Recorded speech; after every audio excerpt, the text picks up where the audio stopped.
everyone, welcome to Words and Prayers. Do you often feel that prayer is useless, let alone praying with faith? After many years of believing in the Lord, you are still confused about prayer, or some Christians do not know what to say and how to express their prayers. No one can lead and guide how to pray in a specific situation. I will share how to connect with God in prayer through Jesus' prayer in the Garden of Gethsemane. You will learn that prayer is not just a simple matter of opening your mouth. Effective prayer is to learn to communicate effectively with God. If a person has a lot of suppressed emotions, prayers will definitely be blocked. Through this class, you will learn how not to suppress your emotions before God, but to express them freely to Him. In addition, you will also learn what is called self-centered prayer. Self-centered prayer will not reach God. This class will also teach you how to pray with God as the focus and connect with God.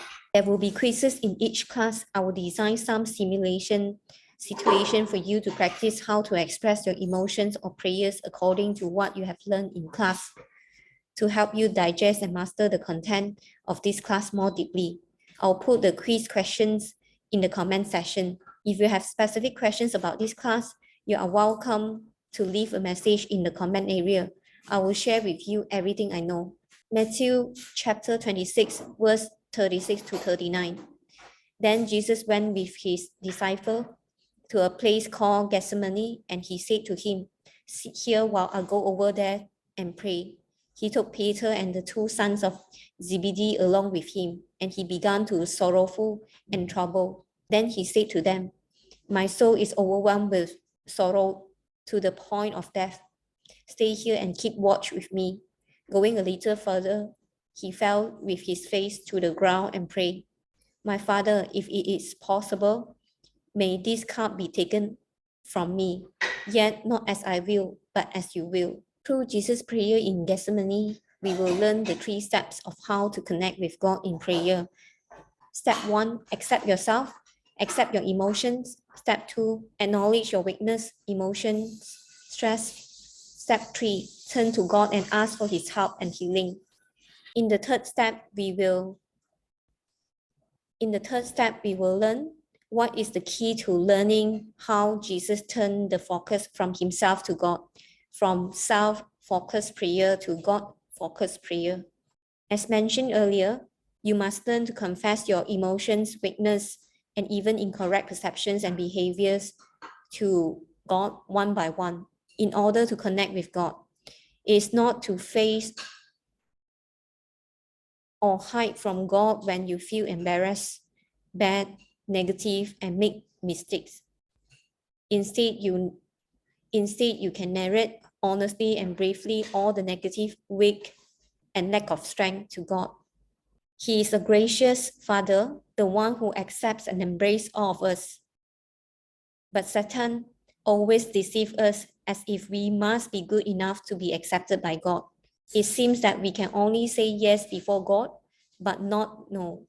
The Bible never teaches us such thing. There may be parents in the world who treat us conditionally. They will show acceptance and love when we are good. Parents on earth have their limitations, and most parents do their best to love their children. What's more, our Father in heaven, the love of our Heavenly Father is unconditional. It is not because you and I are beautiful, rich, excellent, and good in character that He loves us. We must believe in the unconditional love of God. How to learn to feel God's unconditional love. That's not very abstract. Let's learn Jesus' prayer in Gethsemane together, which is the last step.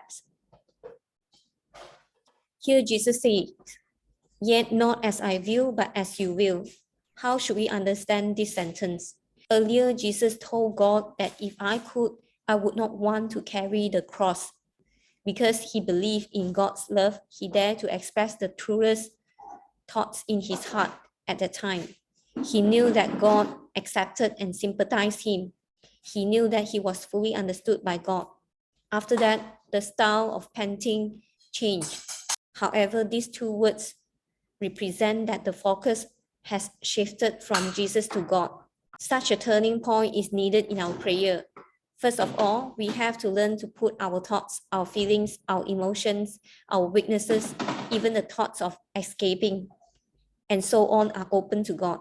At this time, the focus is still in oneself, which is necessary and necessary process.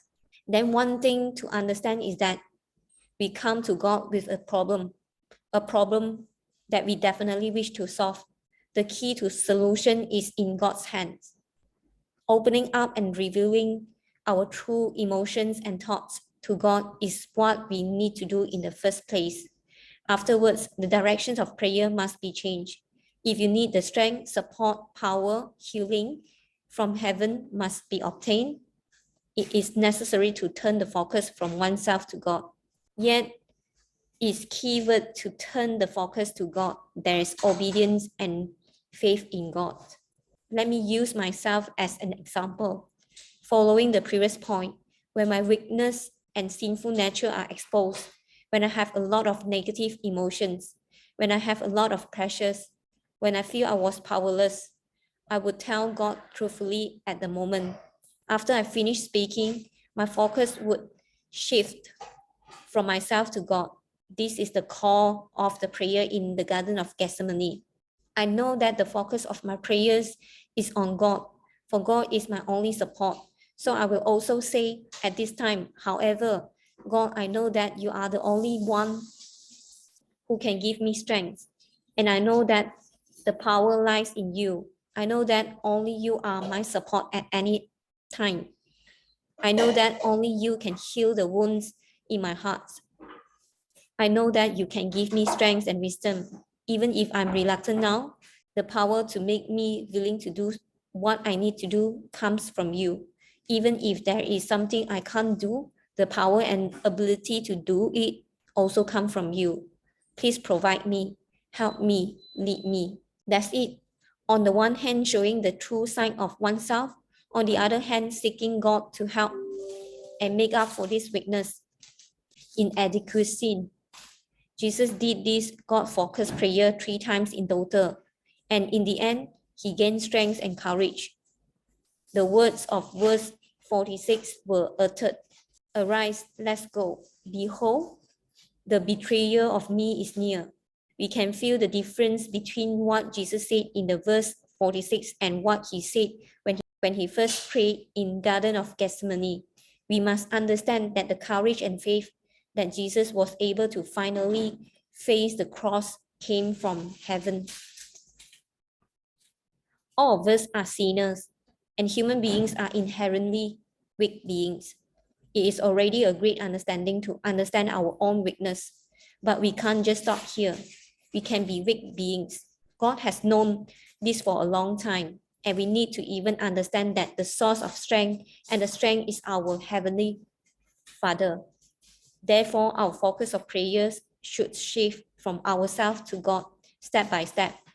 This change process will connect us with God. If we are not praying in a way like Jesus in the Garden of Gethsemane, we have always just talked about our own affairs, and the focus has always been on ourselves. This kind of prayer is one-sided, and we need to get through in our prayers, a channel through which God's power, strength, and comfort can come to us, the weak sinners.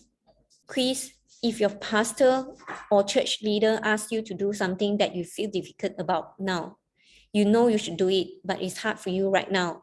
After learning 3 steps of Gethsemane prayer, how do you pray a two-way prayer? If this quiz is a little difficult for you, you might as well give it a try. Leave a message in the comment area and I will help you make necessary additions.